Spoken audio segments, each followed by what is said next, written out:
In the winter of 1495, Europe was gripped by a mysterious and terrifying affliction. Soldiers returning from the battlefields of Italy began spreading a disease that defied understanding. A sickness so cruel, so disfiguring, that it left victims unrecognizable.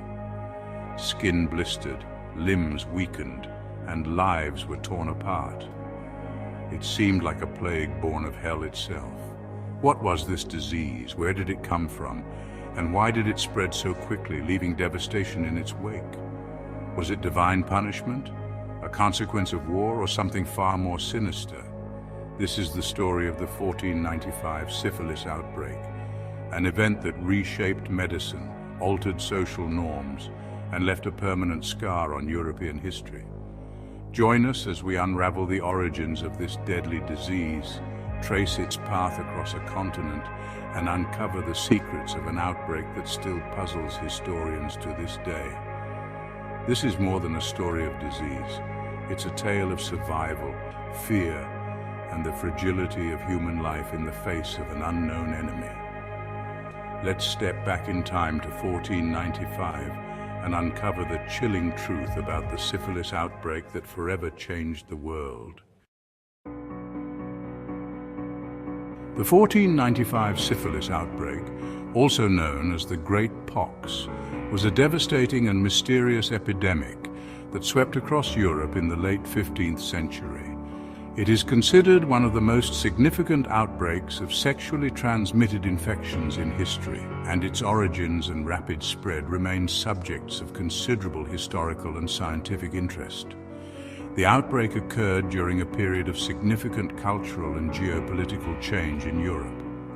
In 1492, Christopher Columbus and his crew had returned from the Americas, initiating widespread contact between Europe and the New World.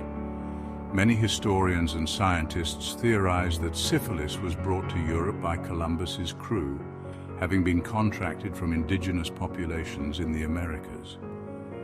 This hypothesis is known as the Columbian exchange theory. Other theories suggest that syphilis existed in Europe but mutated into a more virulent form during the late 15th century. The disease made its first major appearance in Naples, Italy in 1495, during a war involving French, Spanish, and Italian forces. Charles VIII of France had invaded Naples in 1494, and the crowded, unsanitary conditions among soldiers likely facilitated the rapid transmission of the disease. The initial strain of syphilis was particularly severe and disfiguring, far more so than modern forms of the disease.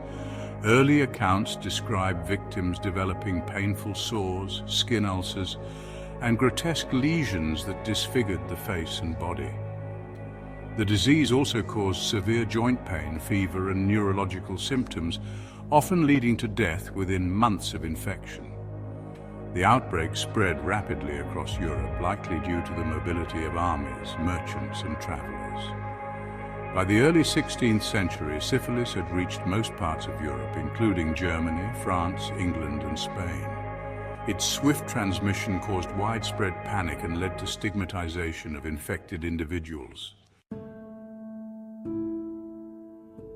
The syphilis outbreak had profound cultural and social repercussions. Many viewed it as divine punishment for moral failings, particularly sexual promiscuity. This belief led to increased stigmatization of marginalized groups, including prostitutes and foreigners. Physicians and scholars of the time scrambled to understand the disease and develop treatments, though medical knowledge was limited. Treatments for syphilis during the 15th and 16th centuries were primitive and often harmful. One common method involved the use of mercury, which was rubbed onto the skin or ingested. While mercury could alleviate some symptoms, it was highly toxic and caused severe side effects, including mercury poisoning. The 1495 syphilis outbreak marked the beginning of a long history of syphilis as a major public health concern. Over time, the virulence of the disease declined, possibly due to natural selection. By the 16th century, syphilis had become a chronic, less immediately fatal condition, though it continued to cause widespread suffering until the advent of modern antibiotics in the 20th century. The outbreak also contributed to the development of early public health measures, including quarantine practices and increased attention to sanitation.